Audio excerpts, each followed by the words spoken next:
Hey, you geeks! So, let's take a bite out of Ella Enchanted, the basis of why I do not differentiate between fairy tales and fantasy.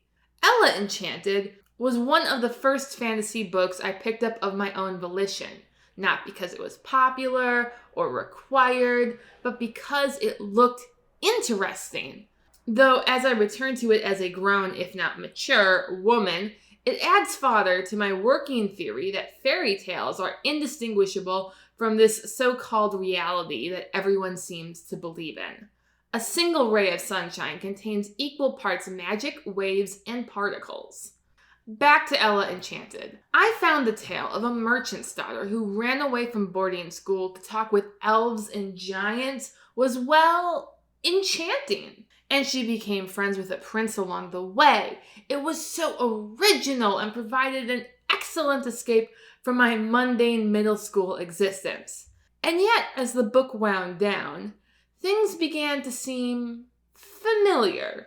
Not predictable, but like my favorite spot on the couch, the book showed signs of a comfortable story I had once known.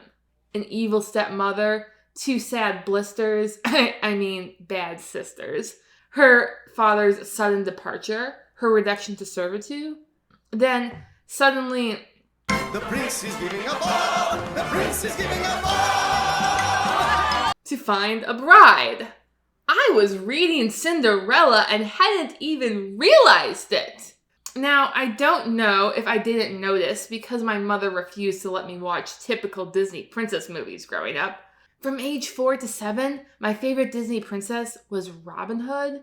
After 7, when I discovered books, I switched it to Belle.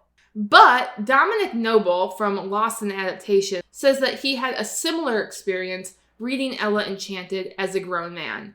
So I think it's a credit to Gail Carson Levine's writing prowess. Through trial and error, I have found that Ella Enchanted sets the bar that all good stories are fairy tales.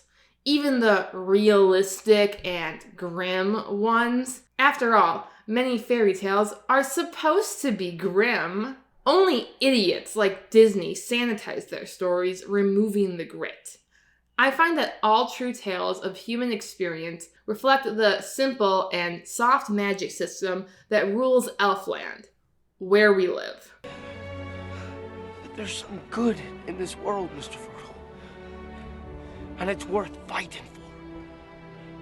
If a story does not tell of the magic of human existence, then I don't like it. Thank you for watching. Please like, share, and subscribe if you would like to see more. Your patronage is greatly appreciated.